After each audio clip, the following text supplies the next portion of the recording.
ஏய் அம்மு, ஏன் அம்மு? ஏன் நீ எனக்கு என்ன? பைத்தியம் ஏதாவது பிடிச்சிருச்சா என்ன? கொஞ்சம் கூட யோசிக்காம பண்றதெல்லாம் முட்டாள்தனமாவே பண்ணிட்டு இருக்க. ஆமா, நான் பைத்தியம்தான். வீட்டுக்கு போய் பேசிக்கலாம் அம்மு. வா, ம். சொல்றத கேளு அம்மு. நமக்குள்ள இருக்க பிரச்சனை நம்மளே பேசி தீர்த்துக்கலாம். தேவையில்லாம அதை எல்லாத்துக்கும் தெரியப்படுத்தணும்னு அவசியம் இல்லை. நீ என் கூட வா, அந்த காரை ரமேஷ் எடுத்துட்டு வருவான். நான்லாம் எங்கேயும் வரல. அப்போ நீ எடுத்த முடிவுல ஸ்ட்ராங்கா இருக்க. ம். அப்ப வா, நானும் உன் கூடயே வந்துடுறேன்.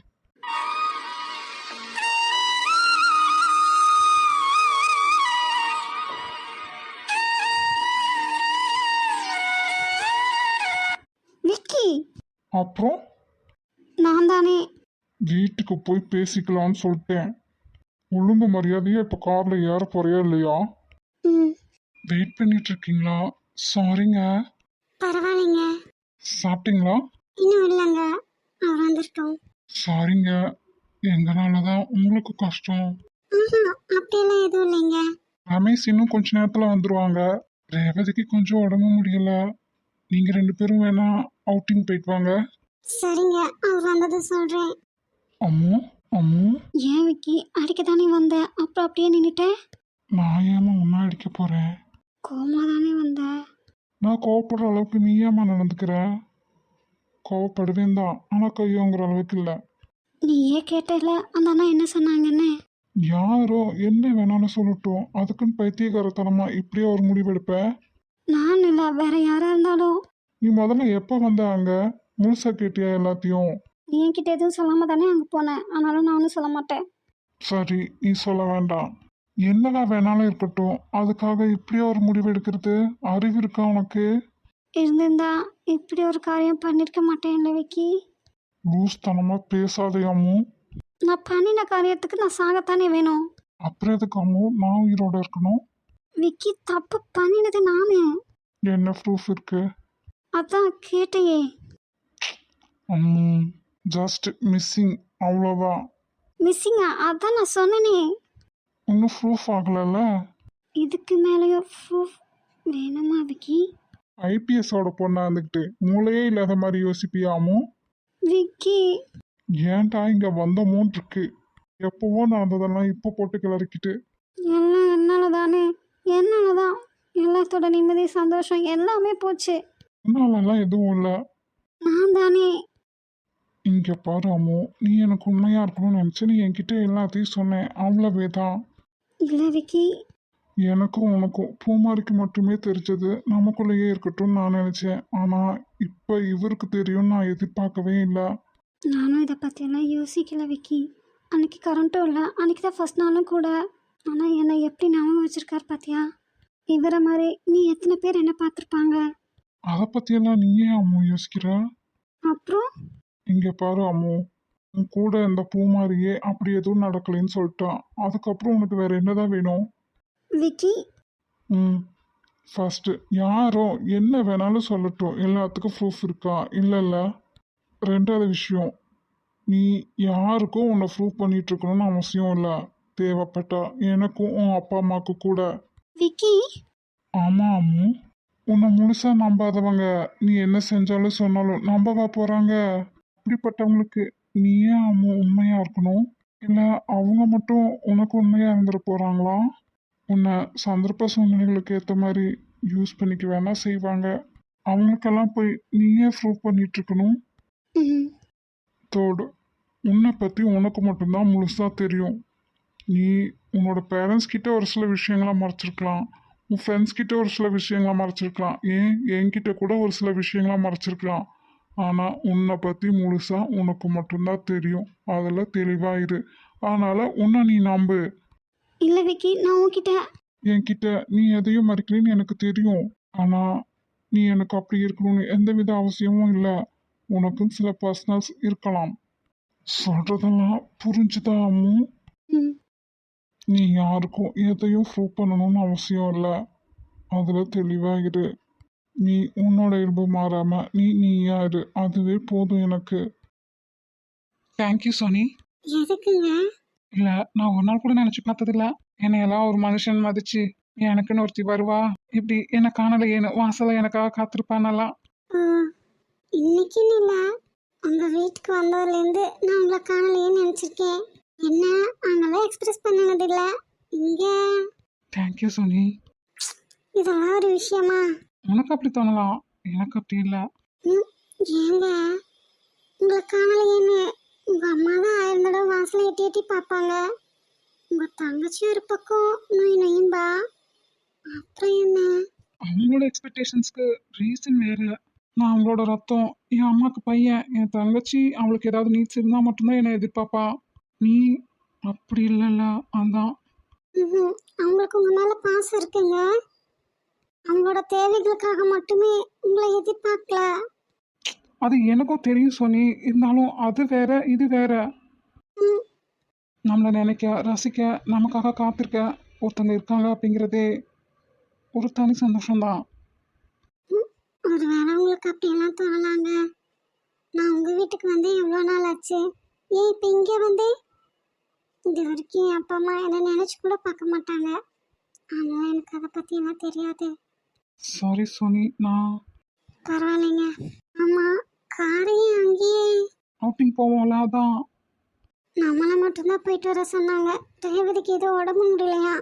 ம், நீ அதை நம்புறியா?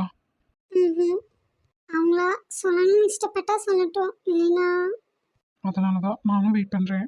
என்ன பிரச்சனையா இருக்குன்னு ஏதாவது உங்களால் கெஸ் பண்ண முடிஞ்சுதா? ம், அவன் அனுப்பின லொக்கேஷனில் கார் மட்டும்தான் நினைச்சு இவங்க எனக்கு முன்னாடியே கிளம்பி வந்துட்டாங்க போல. ஆ, சொல்ல மறந்துட்டேங்க. இவங்க வந்த காருக்கு பின்னாடியே இன்னொரு கார் கிராஸ் ஆச்சு. அதில் இருந்தது நிர்ணானிங்க. போகும்போதும் பின்னாடியே போன கார் அதுவாக தான் இருக்கணும். அப்போ அவ இவங்கள ஃபாலோ பண்ணுறா நீ சொல்றியா? இருக்கலாம். ஆனால் அவனால தான் இவங்களுக்குள்ள பிரச்சனைன்னு. ஆ, இத்தனை வருஷமா பார்க்காம பேசாம லவ் பண்ணவங்க இப்போ இடையில ஒருத்தி வந்ததால சந்தேகத்தாலாம் கண்டிப்பாக பிரச்சனை இருக்காது. அது எப்படி உறுதியா? ரெண்டு பேர்த்தையுமே எனக்கு சின்ன வயசுலேருந்தே தெரியும். அப்படிப்பட்ட கேரக்டரெல்லாம் கிடையாது. நம்மளே நினச்சிக்கிட்டா எப்படி? ஒருவேளை நீங்கள் நைட்டு அவர்கிட்ட என்ன பேசுனீங்க, அதனால ஏதாவது பிரச்சனையா இருக்குமோ?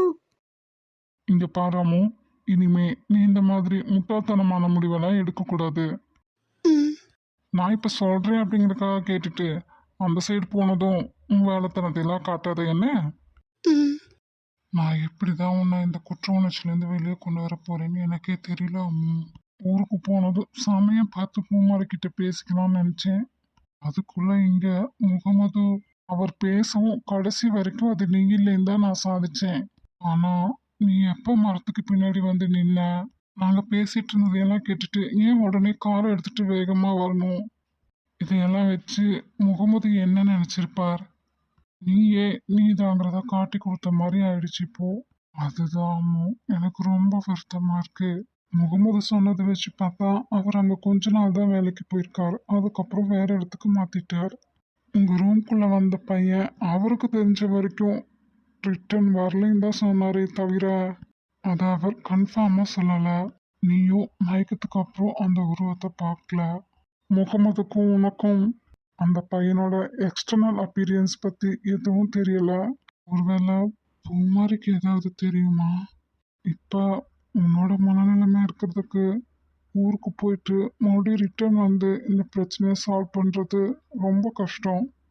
இங்கே இருக்கும்போதே இந்த பிரச்சனையை சால்வ் பண்ணிட்டு தான் போகணும். சரி அம்மு, நீ ரெஸ்ட் எடு, நான் கீழே போயிட்டு வரேன். விக்கி. ம், ரமேஷ்கிட்டயும் சோனிக்கிட்டயும் நான் எதுவும் சொல்லலை, நீயும் சொல்ல வேண்டாம். நமக்கு தெரிஞ்சது நமக்கு மட்டுமே தெரிஞ்சதா இருக்கட்டும். ம், நீங்கள் எல்லாரும் எங்காவது அவுட்டிங் போயிட்டு வாங்க விக்கி, நான் இருந்துப்பேன். நான் அவங்கள அவுட்டிங் போயிட்டு வர சொல்லிட்டேம்மா. நான்லாம் எங்கேயும் போகல. இல்லை விக்கி, நீயும். உங்கள் வீட்டில் உன்னை என்ன நம்பி தானே அனுப்பினாங்க. ம், என்ன நம்பி அனுப்பினேன். அதுவும் இல்லாமல் காதலிக்கிற பொண்ணை நட்டாத்தில் விட்டுட்டு போகிற அளவுக்கு நான் ஒன்றும் கேடுகிட்ட குடும்பத்துலேருந்து வரல. விக்கி. நீ ஒன்றும் அந்த மீனிங்கில் சொல்லலை தான், ஆனாலும் அது என் பழக்கம் இல்லை. வாழ்வோ சாவோ எதுனாலும் அது என் அம்மா கூட மட்டும்தான். ம், தேங்க்யூ விக்கி.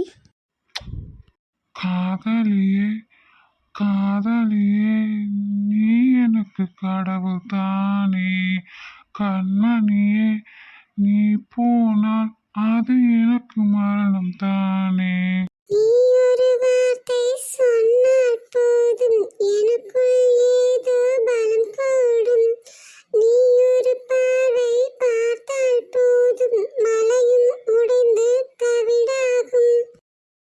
முட்டை கண்ணு மொழி அழகள் குத்தி குத்தி கொன்னவளே, சிக்கிக்கிட்ட என் மனச ஊற வச்சு துவைச்சவளே, ஆத்துக்குள்ள அம்மிக்கல்லா போறேனே, ஊருக்குள்ள கோழி பொண்ணு யாரையும் நினைக்கலையே, உந்தன் முகம் பார்த்த பின்னே எதுவும் பிடிக்கலையே.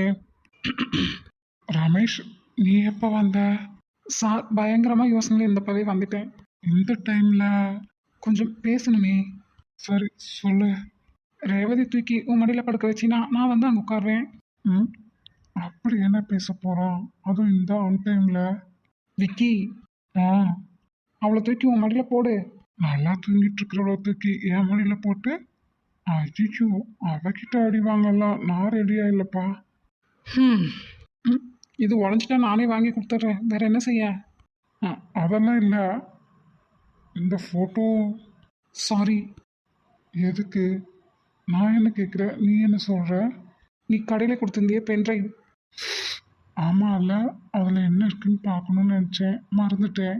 அந்த பென்ட்ரைவ்லேருந்து தான் நான் காப்பி பண்ணேன். அதில் ஒரு ஃபோட்டோ தான் இது. ஓ, அதில் ம், இருக்க ஒரு பொண்ணு உன்னோட ரிலேஷன் தானே? ஆமாம். சாரி. புரியல. இப்போ நீ எதுக்கு சாரி கேட்குற? உங்கள் மிஸ்ஸஸ் கொடுத்த டைரியா நானும் படித்தேன். ஆமாம், ஜெசிகா இந்த பொண்ணோட பேரை அதில் மென்ஷன் பண்ணியிருந்தா. அப்போவே நான் உன்கிட்ட சொல்லணும்னு நினச்சேன். ஆனால் உலகத்தில் நிறைய பேர்த்துக்கு ஒரே மாதிரி பேர் இருக்குல்ல, அந்த டவுட்டில். நான் பேரை படித்ததுமே கன்ஃபார்ம் பண்ணிட்டேன். இப்போ ஃபோட்டோ பார்த்ததும் அப்புறம் என்ன, அந்த பொண்ணுக்கிட்ட நாம் நேரமாக என்னவோ அவகிட்ட இருந்து நம்மளுக்கு எந்த தகவலும் கிடைக்காது. கேட்குறக்கு முன்னாடியே வா. அவ இருந்தால் தானே கேட்க முடியும். புரியல விக்கி. இந்த ஃபோட்டோவில் இருக்க ரேகாவை தவிர மீதி யாருமே உயிரோட இல்லை.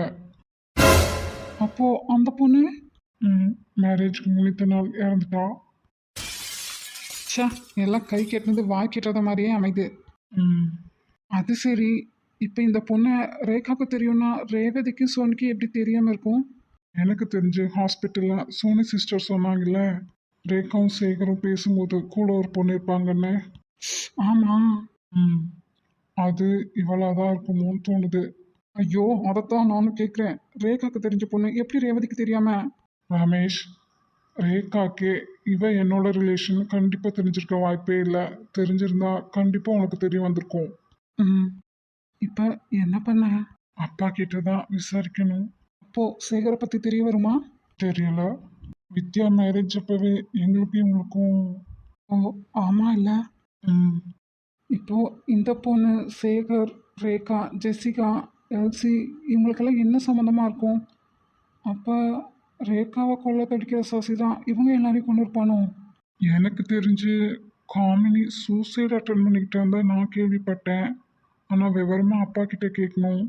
ஒருவேளை இருக்கலாம்னு எனக்கு தோணுது. ஏன் இந்த சசி இதெல்லாம் பண்ணுறான்?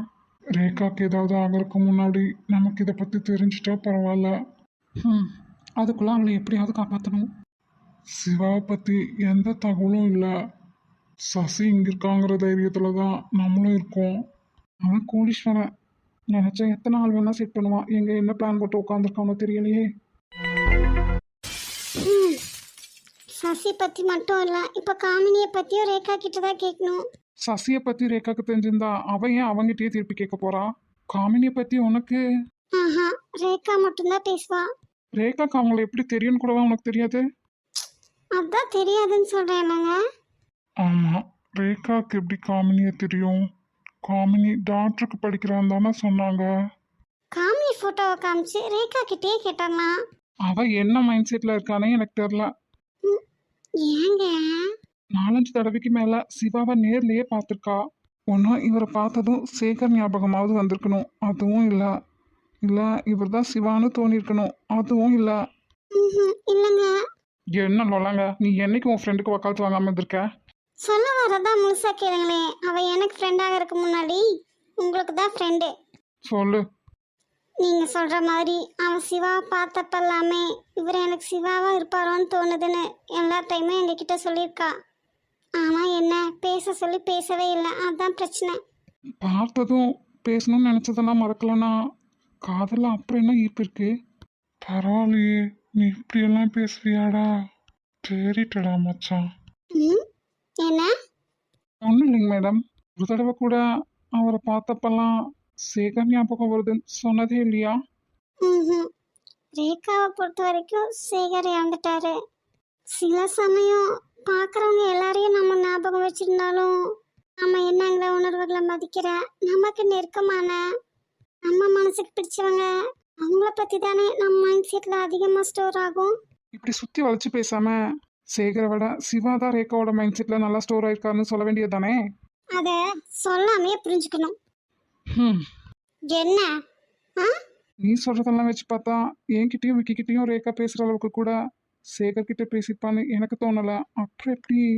அந்த ஃபோட்டோலாம் அவ இருக்கான்னு கேட்குறீங்க. ம் ஆனாலும் நீங்களும் விக்கியனாகும் போலீஸ்காரங்களுக்கு தப்பாம பிறந்த பிள்ளைகன்னு. ப்ரூவ் பண்ணுறோமா? ம் அப்பா 16 அடி பாஞ்சா நீங்க 32 இல்ல 64 அடி பாய்வீங்க போல இருக்கு. ம் மன்னிச்சிடாமா தாயே, தெரியாமல் உன்கிட்ட வந்து. விசாரணை பண்ற மாதிரி துருவி துருவி கேள்வி கேக்குறீங்க. அதாம்மா. இல்ல நாங்க கூட சேகர், காமினி, ரேகா இவங்களெல்லாம் பார்த்து இவ்வளோ சந்தேகப்பட்டதில்ல. ஹலோ, நாங்கள் சந்தேகப்படலை. நம்பிட்டேன். ஏதோ பஸ் ஸ்டாப், கேண்டீன், ஷாப்பிங் இங்கெல்லாம் போறப்போ பார்த்து பேசி பழகி ஃப்ரெண்ட்ஸ் ஆயிருப்பாங்கன்னு நினைச்சிருக்கோம். ஆனா இது வரைக்கும் அவங்களுக்குள்ள இருக்க ரிலேஷன்ஷிப் பத்தி எதுவும் கேட்டதில்ல. அம்மா தாயே, உன் ஃப்ரெண்டுக்கோசரம் வரைஞ்சு கட்டிட்டு சண்டைக்கு வராத என்ன? நான் சண்டை போடலைங்க. நானும் சந்தேகப்படலாமா? ஃபோட்டோவில் அவங்க எல்லாரையும் ஒன்னா பார்த்தா யாராக இருந்தாலும் யோசிக்கத்தானமா செய்வாங்க. அப்படி பார்த்தா ரேகா பர்த்டேக்கு எங்கேயும் போகாம வீட்டுக்குள்ளேயே அணிஞ்சு கிடக்குறாளேன்னு நான் தான் சந்தியாவை கூட்டிட்டு வந்தேன். இப்போ அதை ஏன் இப்போ பேசுகிற? அதுக்கு இதுக்கும் என்ன சம்மந்தம்? யாரும் எதுவும் சொல்லலையே. இல்லைங்க, அப்ப ரேகாக்கும் சந்தியாக்கும் என்ன சம்பந்தம்? இடையில இருக்க நீ தான். அது போட்டோவா மட்டும் பார்க்கும்போது தெரியாதுல்ல. கரெக்ட். அப்போ ரேகாவுக்கும் இந்த மாதிரி ஏதோ ஒரு சந்தர்ப்ப சூழ்நிலை வந்துதான் அவங்க கூட ஃபோட்டோவில் இருக்கணும். தேங்க்யூ தங்கச்சிம்மா. நீங்கள் பேசுறத ஒட்டு கேட்கறது தப்பு தான். ஆமாம், என்ன கொஞ்சம் நீ தெளிவுபடுத்திட்ட. ஆமாம் தாயே, ஆமாம். நான் உன் ஃப்ரெண்டு சந்தேகமெல்லாம் பண்ணல. தயவு செஞ்சு இனிமேல் நான் இந்த டாப்பிக்கை பேசல, விட்டுரு. ஹம், என்ன சொல்ல வரோன்னு முழுசா புரிஞ்சுக்கிறதே கிடையாது. சும்மாவே அவன் லேட் பிக்கப் தான். இதில் பசி ஒரு பக்கம் வயிற்றுக்குல்ல, நீ வேற பக்கத்தில் நிற்க எப்படி தங்கச்சிம்மா? எனக்கு குறை சொல்லாம திட்டாம உன்னால மட்டும் இருக்கவே முடியாதே. ஆனாலும் இனி ஏதாவது பாக்கி இருக்கா? திட்டுமா, திட்டு. ஐயோ, சாப்பிட போலாம் வாங்க.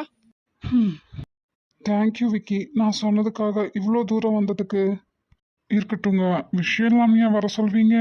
அது இருக்கட்டும் விக்கி. இருந்தாலும் எனக்காக ஏர்லி மார்னிங்கே நான் வேலைக்கு போகிறதுக்கு முன்னாடி வந்ததுக்கு ரொம்ப ரொம்ப தேங்க்ஸ்.